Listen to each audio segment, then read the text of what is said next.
My name is Karen Hale, and I am 35 years old. I stood in the corridor of the house where I grew up, my fingers brushing lightly against the edges of framed photographs lining the wall. My sister Margaret's graduation beamed from one frame, her wedding day glowed from another, and in several she stood holding her daughter as my parents looked at her with a pride so warm it almost radiated from the glass. But in the entire arrangement, there wasn't a single picture of me, not one from my scholarship ceremony, not from my promotion celebrations, not even from the afternoon Mark was born. After 35 years, you'd think the sting would dull. It never did. That familiar tightness settled in my stomach, like a small knot I'd carried since childhood, tugged tighter with every reminder of where I stood in this family's emotional hierarchy. My mother's voice floated toward me from the kitchen, brisk and familiar. "Karen, is that you? Come give me a hand with these dishes." She didn't wait for a reply. She never had to. I paused, not because I intended to obey, but because I had come here with a purpose. I hadn't driven across town, taken an entire afternoon off, and prepared myself emotionally to fall back into old patterns. I had come to set boundaries. I inhaled slowly before stepping into the kitchen. She was already at the counter, hurriedly arranging a platter of appetizers, fussing about angles and crackers, as though the fate of the world rested on sesame seeds. Margaret's celebration was tonight.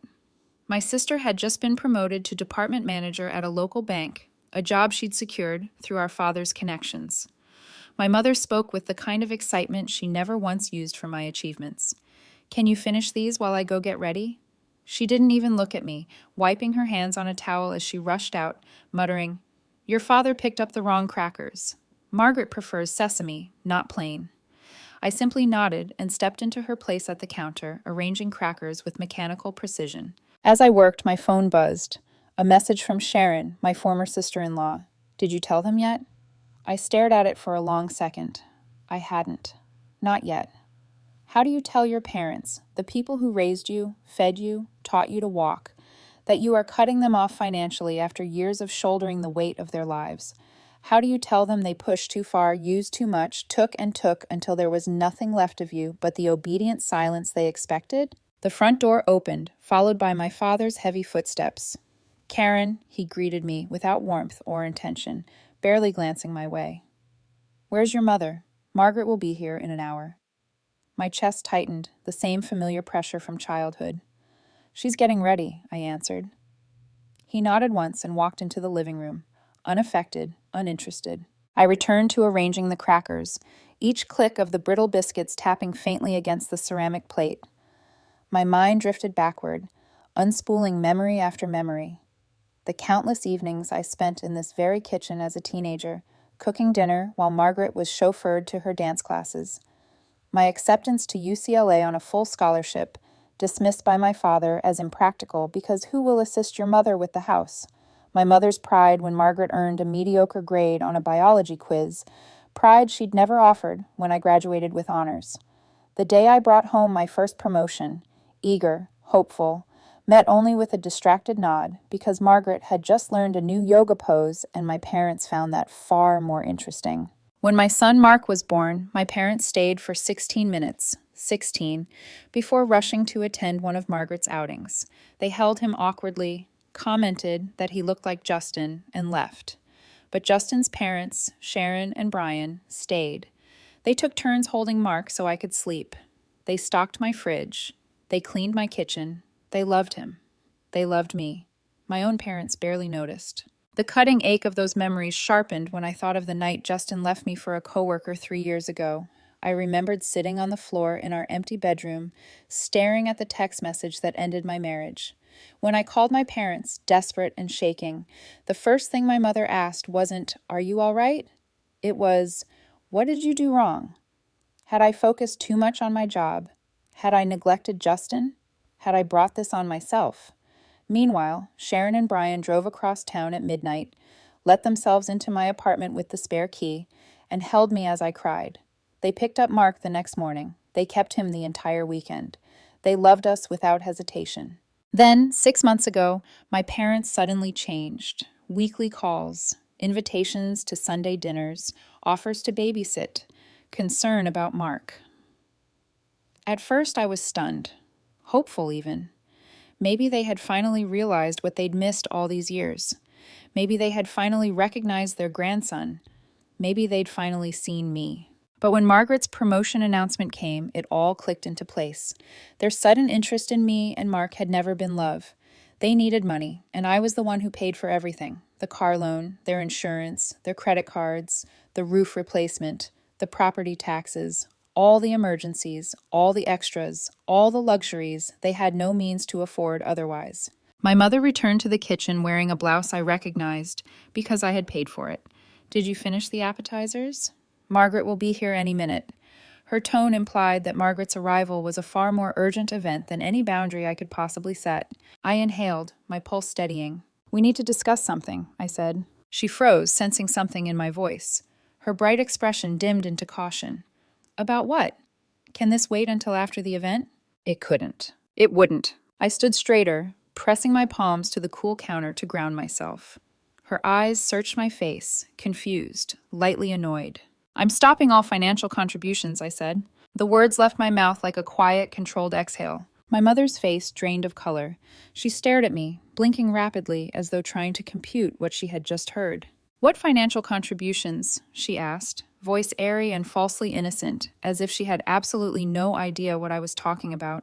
And for the first time in 35 years, I didn't step back. I didn't soften. I didn't shrink. I held her gaze and prepared to say everything they had ignored, dismissed, or pretended not to see. Her question, "What financial contributions?" hung in the air like a spark waiting for oxygen. I didn't give her time to smother it. "The car loan I've covered for 5 years," I said evenly. "The credit accounts in my name, the roof replacement last summer, the property taxes, the home insurance, the Hawaii trip, every single bill you've let slide because you assumed I would pick it up." My mother's lips parted, but no sound came out. Her eyes darted toward the kitchen doorway, as though hoping my father would appear to take over the conversation. But he wasn't here yet. It was just the two of us, standing in the room where I'd quietly made myself useful for decades. Finally, she found her voice. "Why would you do this after everything we've done for you?"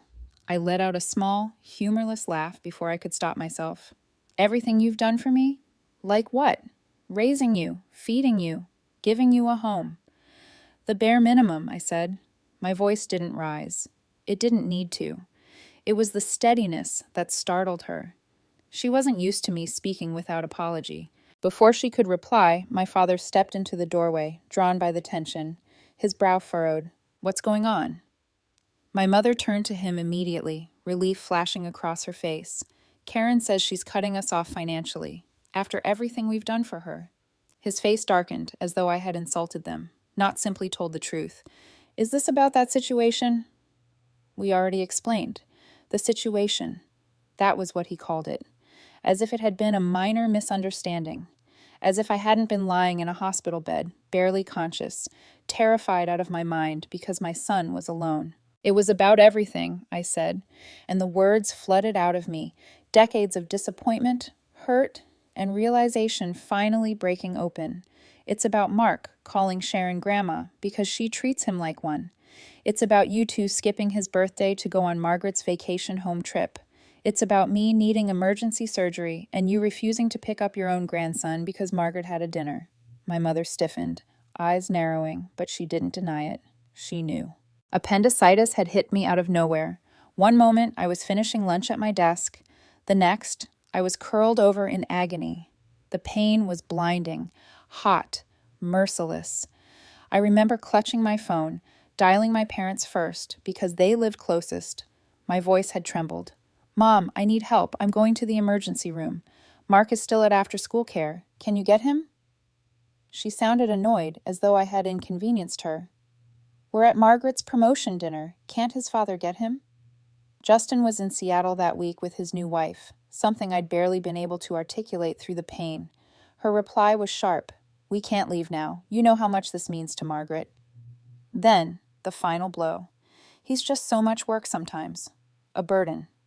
My child, their grandson, a burden. I barely made it to the car. I drove myself to the ER, vision blurring, the world tilting. I remember stumbling through the entrance. I remember thinking I might black out before even getting a wristband. But what I remember most clearly, what still makes my stomach twist, was the fear in knowing Mark was waiting at school, the minutes dragging, his eyes scanning each car that pulled up. And my parents? They were sipping champagne. Sharon answered on the second ring. I tried to speak, but my voice broke. She didn't ask questions. I'm on my way, honey. She picked up Mark in 15 minutes.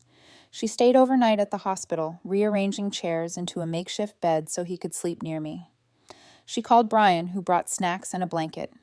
They took care of both of us with a tenderness my own parents had never even pretended to offer. In that sterile hospital room, I finally realized the difference between obligation and love. And I realized which one my parents had always given me. Back in the kitchen, my father scoffed. You're overreacting. We couldn't leave Margaret's dinner. You know how much it meant to her. More than your grandson being safe? More than your daughter being rushed into surgery? I asked quietly. He met my gaze without a hint of remorse. Something inside me, long dormant, settled into place. I'm done, I said. My voice wasn't loud. It didn't need to be. No more financial support. No more pretending we're something we're not. You don't get to use me when it benefits you and discard me when it doesn't. My mother's face twisted, not with guilt, but with strategy. The car payment is due in a few days, she said tightly. And your father's medication... Margaret's new salary can cover it, I answered. Or use the retirement savings you refuse to touch. Not my responsibility anymore. The front door swung open and Margaret's cheerful voice rang out. Mom, Dad, I brought champagne. Her heels clicked across the hardwood, and she appeared in the hallway, holding a bottle wrapped in gold foil. She froze when she saw our faces. Karen? I didn't know you were coming. Her eyes flicked between our parents and me, reading the tension instantly.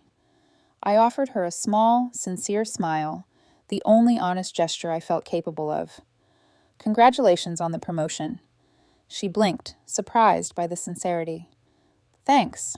Are you leaving already? I nodded. As I stepped past her, neither of our parents reached for me. Neither called my name. Neither tried to stop me. Their silence told me everything I needed to know. The drive home felt distant, dreamlike, as though I were drifting through my own life rather than living it. Tears blurred the road, not from sorrow, but from something startlingly close to relief. When I arrived home, my phone buzzed again. Sharon had sent pictures of Mark in her kitchen, covered head to toe in flour as he kneaded dough with a look of fierce concentration. In every photo, he was smiling, loved, seen. For the first time in years, I felt my lungs expand fully. Family isn't about duty. It's about who stays, who shows up, who chooses you. And I was finally ready to choose differently. 3 months passed in a kind of quiet I hadn't felt since before adulthood began swallowing me whole. No calls, no guilt-drenched voicemails, no sudden emergencies I was expected to fix. The silence from my parents wasn't accidental. It was strategic. They were waiting for me to panic, to feel guilty, to come crawling back out of habit. They'd done it before. It had always worked before. But this time, I didn't bend. I didn't check in. I didn't ask if they were struggling or if they needed help. I simply lived my life, day by day, rediscovering what it meant to breathe without a weight on my chest. Then, on a Tuesday afternoon, my phone lit up with my mother's name. I almost ignored it. I almost let it slide into voicemail and disappear into the digital void. But curiosity, old, familiar, stubborn, stopped my thumb. I answered. Karen, she said, her tone clipped and controlled, like she had rehearsed it. We need to talk about this situation. The situation, not her choices, not their neglect, not the decades of favoritism, dismissal, and conditional affection, just the situation. Cold, detached, sterile. I leaned against the counter, bracing myself. What situation? A pause, then her voice, heavy with resentment. Margaret refuses to help us. Says we need to learn how to handle our own expenses. The bitterness in her tone was so sharp I could almost taste it. Interesting, I said. My mother inhaled sharply. The car was taken away yesterday. The mortgage is overdue by 2 months. It wasn't a confession. It was an accusation disguised as vulnerability. Not my concern, I said gently. Not anymore. You can't just leave us like this. were your parents. That word, parents, hit me like a slap. They weren't angry because they were struggling. They were angry because their safety net had cut itself loose. I have to go. Mark has soccer practice. Karen, don't. I ended the call. Then I blocked the number. When I turned around, Mark was sitting at the kitchen table, coloring his family tree project. He worked with intense concentration, tongue poking out slightly at the corner of his mouth, small hands gripping a green marker. I walked over, leaning down. How's it going, kiddo? He shifted the paper so I could see it better. At the top, he had drawn Sharon and Brian, labeled Grandma and Grandpa. Below them were two stick figures, one with long hair, one with short. Mom and Dad, and beneath that, himself. I swallowed. No Margaret, no maternal grandparents, no one who had chosen absence over presence. Is this everyone in our family? I asked softly. He nodded without hesitation. These are the ones who love us. Simple, honest. The truth I had been avoiding for years, spoken effortlessly by an 8-year-old with construction paper and crayons. That night, after Mark fell asleep, I wrapped myself in a sweater and stepped out onto the back porch with a glass of wine. The air was cool, brushing my skin with the kind of breeze that feels like a reset. I stared at the trees swaying in the dim porch light, thinking about all the years I had spent trying to earn something that should have been given freely. Inheritance. Not the kind listed on legal documents or passed down through bank accounts. The emotional inheritance we receive without consent. The beliefs about what love should be. The roles were assigned before we even understand what they mean. My parents had inherited a worldview built on conditions. Love as a transaction, affection as something earned through utility, children as emotional investments expected to yield dividends. They had tried to pass that on to me. But cycles don't have to continue. I thought of my childhood room, lined with certificates and trophies no one had ever praised. The spelling bee ribbon that went unacknowledged. The math competition medal my mother tucked into a drawer because Margaret was upset that day. The letter from UCLA offering a full scholarship, dismissed because it would leave Margaret to handle chores. I remembered my father's scowl when I insisted on moving to California. The insinuation that my absence, my independence, was selfish. I remembered how I left anyway, built a life anyway. Then I thought of Sharon and Brian, the way they enfolded me into their holiday traditions, the way their home felt warm in a way my parents never had. I thought of Brian teaching me how to change the oil in my car because every woman should know her machines. I remembered the way Sharon hugged me after Justin left, whispering, "You're still family." That doesn't change. Not blood, choice. My phone buzzed, pulling me back. A text from Sharon. "Brian's making his chili this Sunday. You and Mark coming?"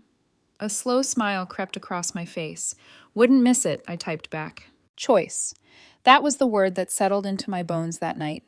Not obligation, not guilt, not inherited patterns. Choice. The choice to love who loves you. The choice to protect yourself. The choice to give your child a childhood free of the wounds you carried. I took another sip of wine and stared out into the quiet night, letting it fill me. For the first time, maybe ever, I felt entirely, deeply, unshakably at peace. The days that followed brought a different kind of clarity, not sharp or painful like the confrontations of the past, but steady, almost gentle, in how truth settled into the empty spaces my parents once filled. Their absence created room for reflection I had never allowed myself. It was strange at first, the stillness. No more late-night calls demanding money. No more urgent messages about overdue bills. No more guilt pressed into my chest like a thumbprint. Life felt lighter.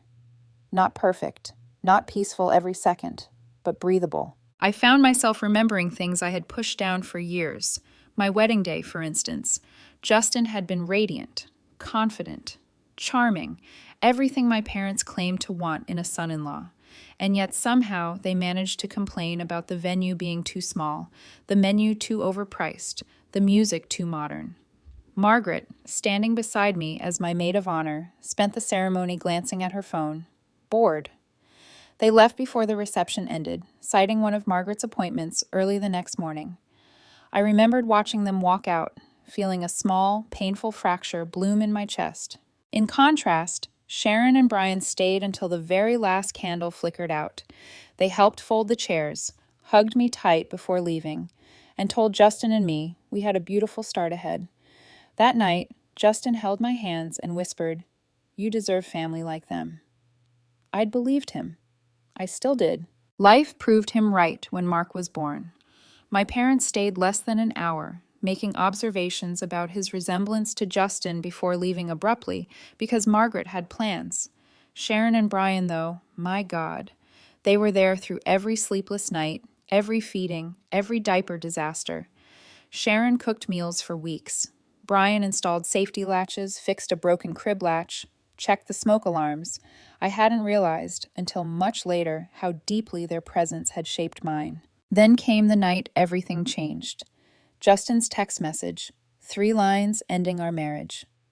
I had collapsed on the bathroom floor, sobbing, unable to understand how a decade could dissolve into digital words.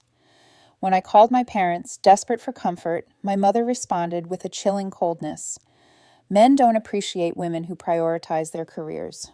I warned you. It was as if she had been waiting to say it, to remind me that ambition was a sin in her eyes. Meanwhile, Sharon and Brian drove across the city at midnight, let themselves into my apartment with the spare key, and held my shattered world together. Even during the divorce, my parents hovered at the emotional edges, offering judgment instead of support.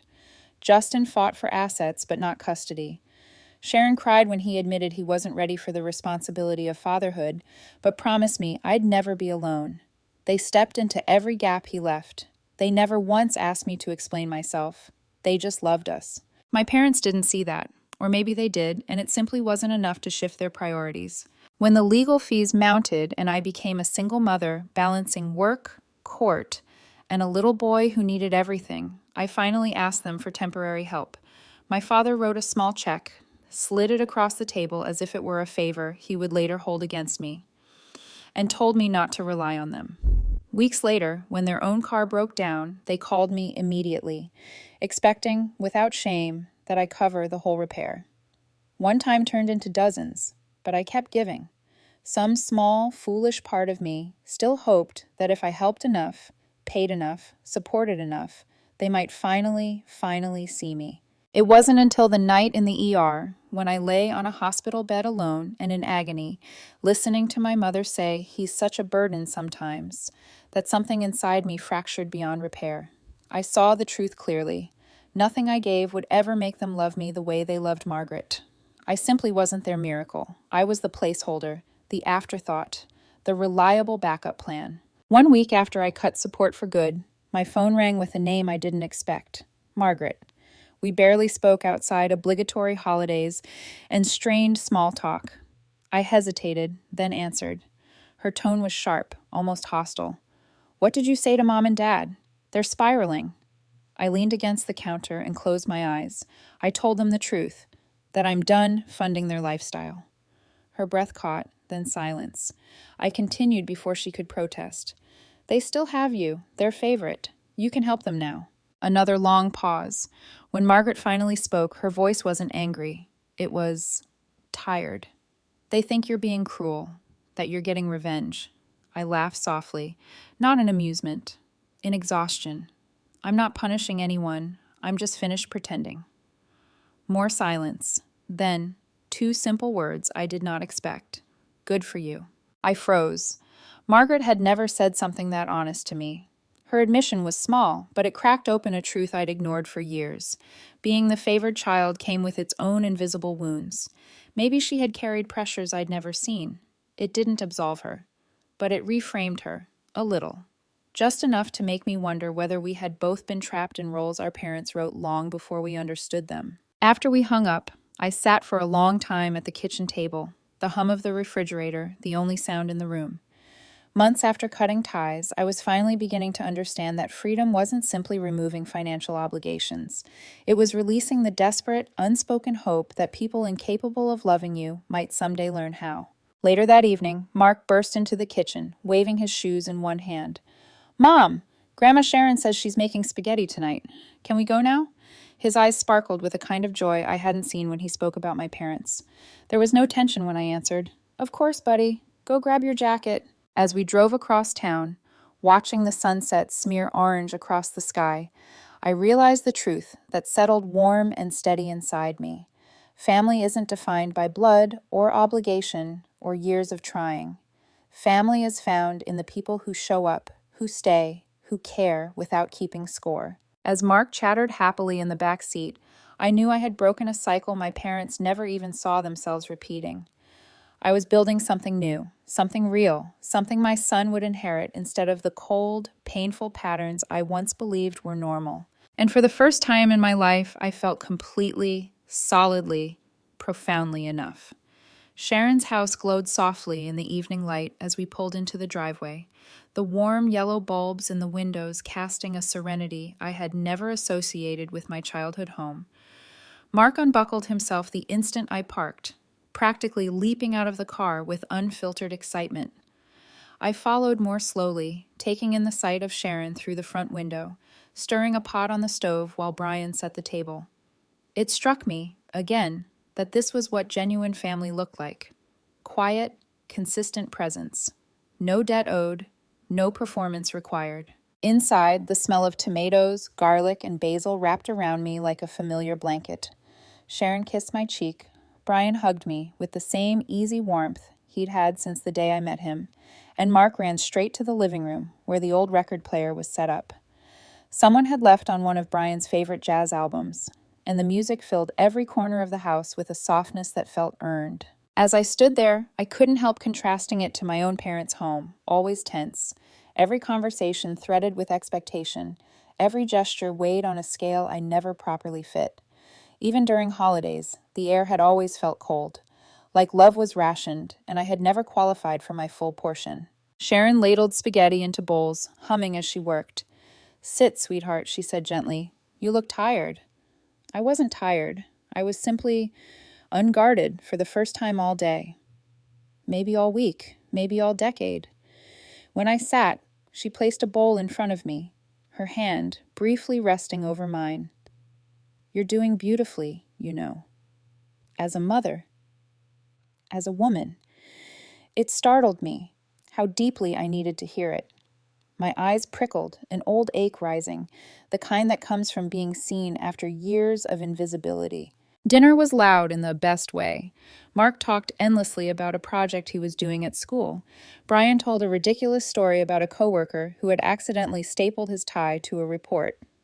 Sharon laughed the way she always had, leaning back like joy lived in her bones. And in between the chatter, I felt the subtle hum of healing settling into places I had ignored too long. After dessert, Mark disappeared into the guest room to look for the bin of Legos Brian kept for him. Sharon leaned back in her chair. "So, your mother called me last week." I stiffened. She waved a hand. "Don't worry, I didn't entertain her. She wanted me to talk you into fixing things. Said the family was falling apart without your support." My chest tightened. Not with guilt, not anymore, but with a heavy sort of confirmation. Of course she had called Sharon. My mother's requests always came layered with entitlement disguised as concern. "What did you tell her?" I asked quietly. Sharon took a sip of her tea before answering. "I told her that if their relationship with you hinged on your bank account, then it wasn't a relationship worth protecting." I looked at her, speechless. "And I told her," she continued, "that no amount of money has ever bought what you've given Mark, that she should be ashamed of how little she's offered compared to you." Heat spread in my chest, part gratitude, part heartbreak. "They'll never understand," I said, my voice small. "They don't have to," Sharon replied simply. "You don't owe them that understanding, or forgiveness, or a return to the way things were." Later, after we drove home and Mark fell asleep on the couch halfway through an animated movie, I carried him to his room and tucked him in. His little hand clutched my shirt as I laid him down. "I love you, Mom," he murmured, eyes already closing. I brushed his hair back, my heart swelling. "I love you more, baby. So much more than they ever taught me was possible." I sat on the couch afterward, the house quiet except for the soft hum of the refrigerator. My phone buzzed. A notification from a mutual acquaintance. I almost ignored it until I saw the preview. A post from Margaret. I tapped it open. The entry was vague, dramatic, unmistakably aimed at me. Something about betrayal, about family abandoning responsibilities, about being forced into hardship by selfish decisions. The comments were full of sympathy from people who didn't know a fraction of the truth. I didn't respond. I didn't justify. I didn't correct the narrative. Because the truth didn't need defending, not anymore. And the people worth keeping in my life already knew it. Weeks passed, then months. The distance between my parents and me grew wider, but instead of hurting, it felt like space I finally had permission to take up. I didn't check on foreclosure updates. I didn't ask my brother for information. The door I had closed stayed closed, not out of bitterness, but out of self-preservation. And something incredible happened in that distance. I began to feel whole. One Saturday, Mark insisted we bake cookies. We made a mess. Flour everywhere, chocolate chips stuck to the floor, a smear of dough on the refrigerator handle. We laughed until our stomachs hurt. I snapped a picture of the two of us, faces covered in frosting, eyes bright with genuine joy. It became my favorite photo, the one that reminded me why walking away had been survival, not cruelty. A few weeks later, I drove past my parents' old neighborhood on the way to a friend's house. I didn't slow down. I didn't look. The house wasn't a part of my story anymore. The ache that once throbbed at the thought of being unwanted had been replaced by the warm, steady certainty that I was building the kind of family my parents never knew how to be. This wasn't revenge. It wasn't punishment. It was justice, the quiet kind, the kind that comes from choosing yourself after a lifetime of choosing everyone else, the kind that comes from breaking generational patterns, not out of anger, but out of love for your child. I was no longer the daughter begging for scraps of affection, no longer the wallet they depended on, no longer the quiet placeholder in the background of someone else's life. I was a mother raising a child who understood love without condition, a woman who finally recognized her worth, a person who no longer needed the approval of people incapable of giving it. And for the first time, maybe ever, I felt completely whole.